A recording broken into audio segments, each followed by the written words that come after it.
figured out 20 years ago or over that they were only here to try to get rid of us as ranchers. And then I started to understand about grazing licenses.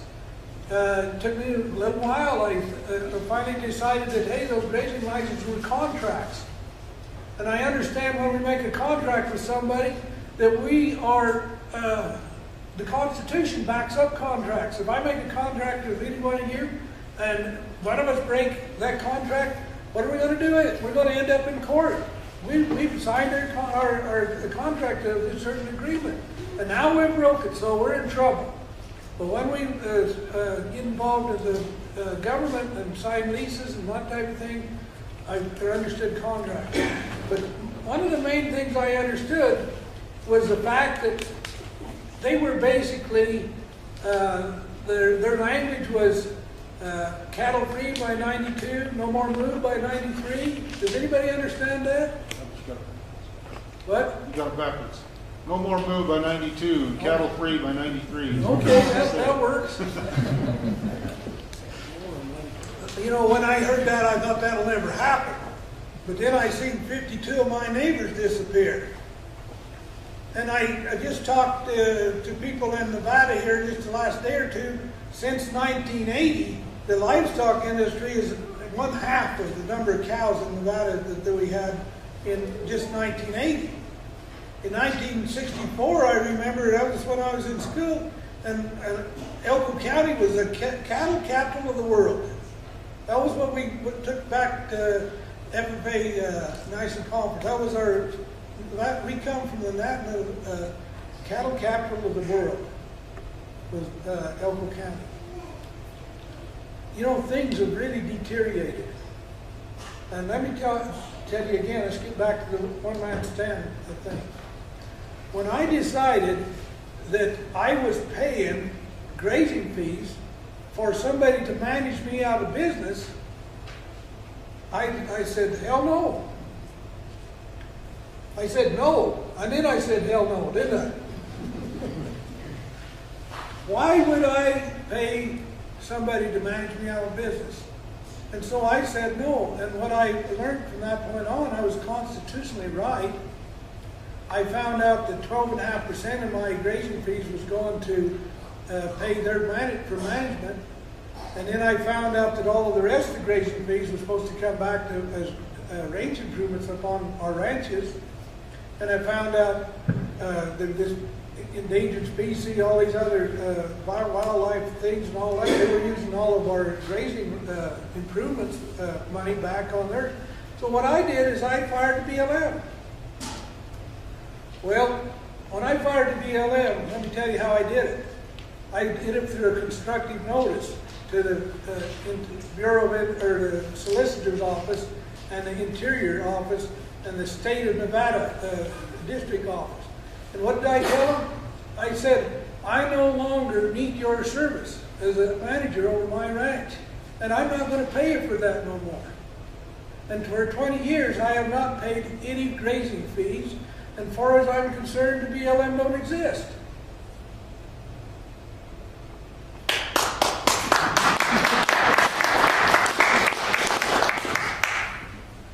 So you can sort of see what kind of trouble I've been in the last 20 years. But let me tell you something. I found peace. I don't think I could have lived another 5 years under the stress that they would put me under. I was going to meetings every few days, and the full force and effect trespass notices, and on and on and on. I mean, I got rid of all of that stuff, and I've lived for 20 years without that. Now, let me tell you another thing I've done. I have put range improvements on my range, and I have managed my cattle. And now my herd is, according to BLM, my herd has went from about 150 to 900 head. I mean, that's pretty darn good management, I think. And I'd say my ranch conditions are better now than by far before I became the manager. Everything is improved. For example, when the mountain burns off, and I haven't had a lot of burns because I grazed my thing, but on a good year, about 5 years ago, we had some Mexican feed. Part of that mountain burned off. What did I do? I didn't bring my cows off and say they couldn't go back for 2 years or 3 years. You know what I did? I took my whole damn herd and put up on that mountain. You know what happened? It was a browsing mountain. Then the cows kept that browse down about that high. They trunked tracks all over that mountain where they hadn't been a darn cow or a deer could even get on it because of the brush and the roughness. And they made tracks. I created, helped the erosion. I browsed my brush off, and I kept my cheatgrass down, and I raised cattle there. Not because of their money, but because of my management. Okay, the proper form of government. I want you to look at the bottom of we the people. And then we put, we the people of the 13 original colonies. We fought the Revolutionary War. And we made the United States of America. Remember why we did that. We needed to gain our independence. We need independence because we had a government that was basically had unlimited power over us, and they were telling us exactly what to do and how to do it. And what did we come to America for? What did our pilgrim people come here for? Didn't they come here for freedom and liberty? And haven't they been here for about 200 years? What happened to their freedom and liberty?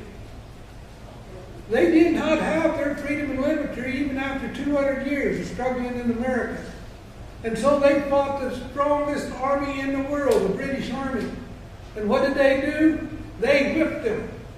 And they gained their liberty and freedom at that point. Now, when they created the Constitution, they definitely was aware of what they had done. And they had definitely aware of the last 200 years where they'd been. And they did not want to go back there anyway. And so they struggled and fought and figured out a Constitution in the United States that was very inspired by our Heavenly Father in that process. And they created the Constitution of the United States of America. And how did they create it? They created the Constitution, a Republican form of government, granting limited power to the United States government, reserving all other powers to the states and to the people. 3 branches of government, legislature, executive, legislation, and jurisdiction. They're trying to be able to control what kind of government had, and so the government didn't get a lot of power. We had 2 different kinds of land at that time. We had territorial land, and we had 13 sovereign states. Now, let me talk about territory. In Article 4 of the Constitution, it tells us about territory. It tells us that the United States Congress has power to dispose of it and has unlimited power to make all rules and regulations concerning territories of the United States. Territories is land that we either conquered or we bought from some other nation. And so territories become not part of the United States Constitution, only in that sense that it did allow Congress to have that unlimited power, but they didn't have full, the people that lived in a territory didn't have the Constitution, because I'm going to talk about it today. Okay, so now we understand how we got what we got. Now let me tell you what we got out of this process. We got sovereign states. I don't know too much about Wyoming in the date. I know Utah became a sovereign state in 1896. Nevada became a sovereign state in 1864. Now I understand by the Constitution what happened at statehood. One of the things happened at statehood is the states were brought into the United States of America, And they was brought in under as the original 13, the equal footing of the original 13 states. They had the same power, same representation, and they had boundaries. This is one thing I want you to understand. Each one of these states have a boundary, state line. Those original 13 states have boundaries. And Utah and Wyoming, Nevada has a boundary. And within that sovereign state, that boundaries there were subdivisions made. The subdivisions are the counties. In my state, the state is the outline of Nevada. The county is the outline of the state, or outline of the county. It has boundaries. It has Nevada has political power in Congress. The county of Clark becomes a sovereign, almost like a sovereign nation. This is something that I don't think you was ever taught in school. What do you think the people that fought the Revolutionary War was after? They was after freedom and liberty. They wasn't after a state government. They wasn't after a federal government. They were fully filled up with that. So the point that they were willing to give their life and fight the greatest army in the world. What was they trying to create? I said they wasn't trying to create a state government, did it?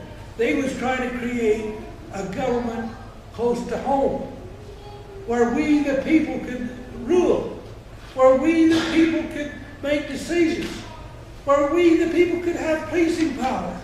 They didn't want the king's army to be telling them what to do, or the king's politicians to tell them what to do, or governors. They wanted to be the governor themselves. We the people wanted to be the governor.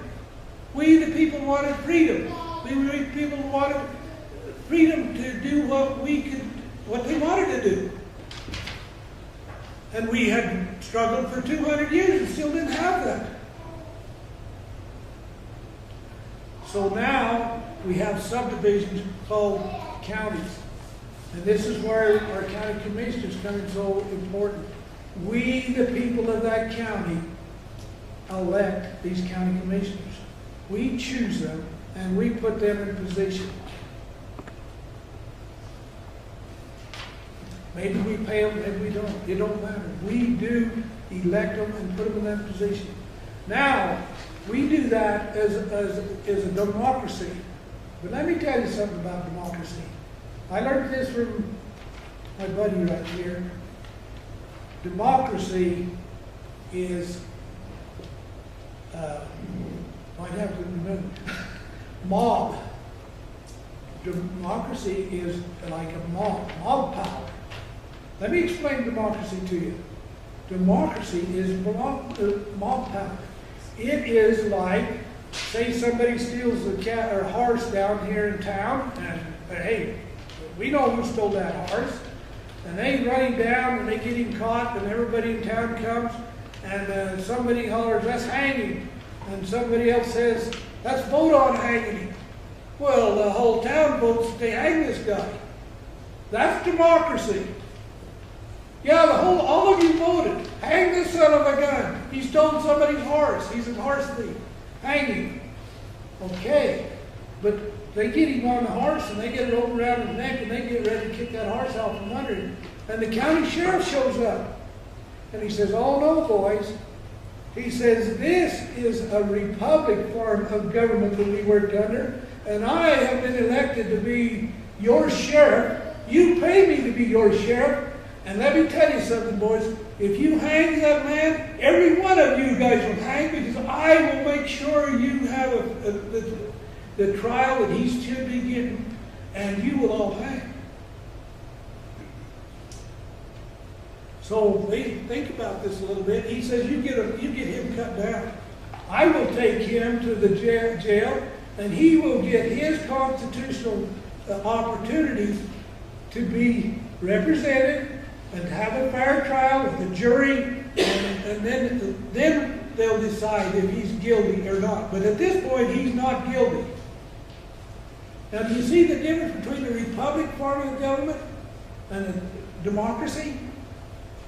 Do you understand that? Democracy is mob. This sheriff was operating under the Republican form of government. In other words, we got laws and regulations, and we got somebody delegated to exercise this government. And what government are we exercising under? We, the people of the county, has hired this sheriff to what? To protect our life, liberty, and property. That's what he's for. That's what he does. What do you think we do, hired or elected the county sheriffs to do? Protect our life, liberty, and property. To uphold the laws of the state of Wyoming and the Constitution of the United States. Did you guys swear to an oath to do that? Every one of you. What about county commissioners? Is that what you did? You darn right you did. You did swear to write seatbelt tickets. You're not elected to be revenue makers. You're elected to protect our life, liberty, and property. And you are their governor. You're the governor of we, the people of this county. That's why we elected you. Now, in this whole process, did you hear me say anything about the federal government? Federal agents? BLM? Forest Service? Park Service? No, I didn't talk about that. That's not even part of the proper form of government.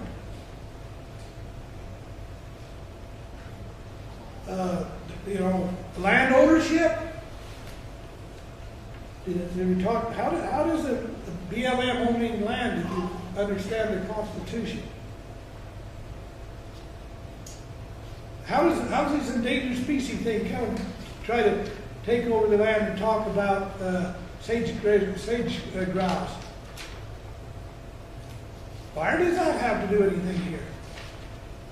What about? Let me talk just a bit.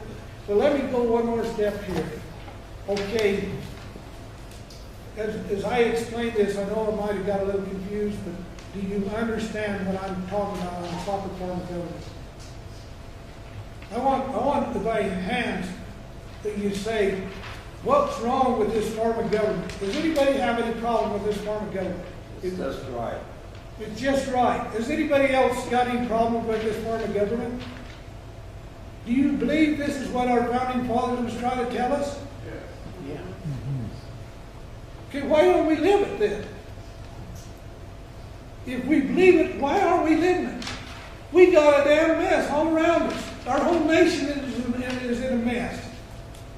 We're all sort of suffering. Not because our founding fathers didn't lay out a plan. You know, every one of you guys are here trying to figure out a plan. You ladies are here to help figure out a plan. You know, our founding fathers, with the help of our Heavenly Father, already give you a plan. It was inspired. Our founding fathers studied and struggled, and they prayed, and they received answers to their prayers. And they created the Constitution of the United States of America. We do not need to be struggling trying to figure out what to do. They've already done it for us. And back to my story. When I finally fired the BLM and I took the stand, I told you the weight went off me. And I felt like, hey, I can live again. I can start to create and bettering things. I can start doing my range improvements. I can buy another cow. I started to feel freedom. You know why? Because America has a great big cloud over it. A dark, dark cloud. This planet has a very dark cloud over it. We have got to set this cloud on fire and blow it up and get it out of our road so we can see this again. It comes clear to not us, just us. But the American people are needing it. Let me talk about a little bit about foreign nations. You know, for the last 200, what has it been, 230 years? How old's Davy? Davy, how old are you? 35? Well, anyway, it's been at least 235 years since this Constitution was written, and it's time that we clean it up and get back to doing what our founding fathers intended us to do. Explain the cloud, tell them. The cloud is, you guys all feel this and see this cloud. The cloud is the bureaucracies that are over our land, the corruption of our government. I am not anti-government, but I want to support our Constitution. I want to support our proper form of government. I want to support our state government. I want to support our county government. I want to support my county sheriff. And I don't want this cloud of bureaucracy over it to where we can't exercise our free agencies and liberties. And we have this cloud that we've got to remove. I want to just imagine this, and I've done this on a chalkboard. I put this up on the chalkboard, and what I always wanted to do, never got it done, but I wanted to do this. I wanted to put a sheet of fiber, real light fiber, sort of flammable in fiber, and then I wanted to say how this cloud was over us. And I'd like to just strike a match to it and go shoosh, and get rid of this cloud that's in front of our Constitution, that's weighing down our nation and covering up the truths that our founding fathers.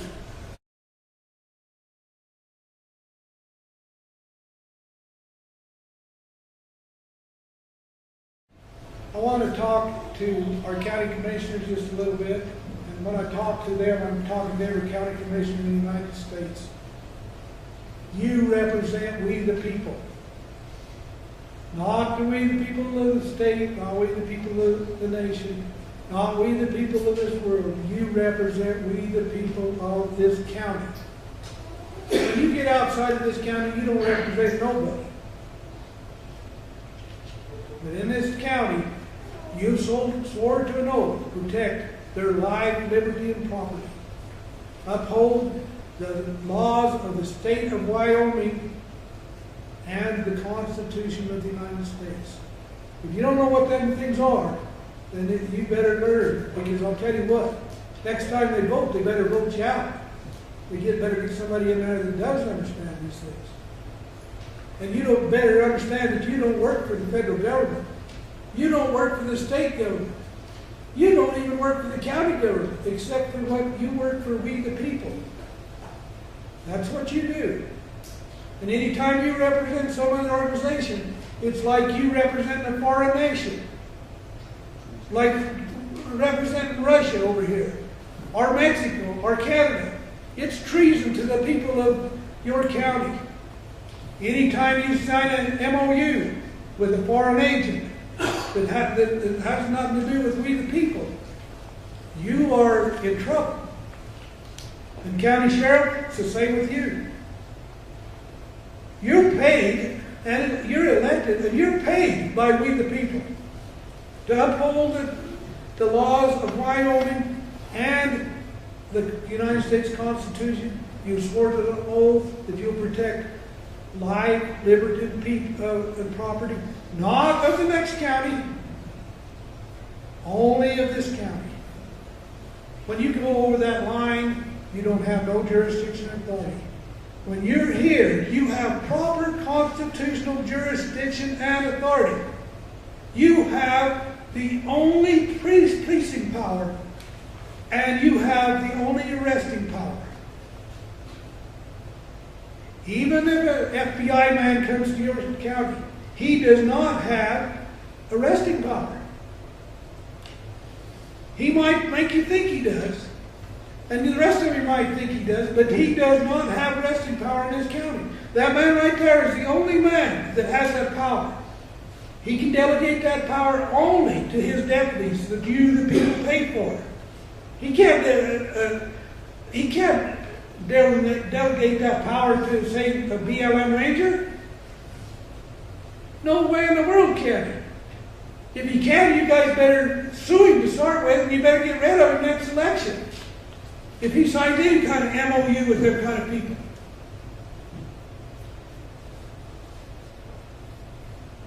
Now I want to tell you something about protecting your property. I do not expect that sheriff to do one darn thing that you're not willing to do. If you're not ready to stand on the line and protect your life, liberty, and property, don't you dare expect your sheriff to do that. Because why should he? I mean, yeah, you're petty, but why should he? If you're not convicted enough that that's right, then don't expect him to do it, stand and do it alone. And don't expect him to put his deputies on the line to do it. If you got a problem, you get out there and you tell your sheriff, hey, I need some help with this problem. Let's take care of it. If I have a cow get killed out in my field or down on the road and I suspect somebody shot it, then I'm going to do all I can do to protect my property. I'm going to try to figure out who did that. I'm going to try to arrest him, whatever it is. But I'm going to call my county sheriff and say, hey, I need some help down here. That's the kind of relationship you need to have with him. And again, I honor you for your position. And you can tell I'm very serious. You do have the most powerful position in this United States of America. More so than the President of the United States, more so than his army. You have that much on your shoulders. He don't have no jurisdiction authority, neither does his army. But you do. And I honor you for that. And I hope you can understand what I'm saying to you. I want you to stop and think about this, what I'm telling you.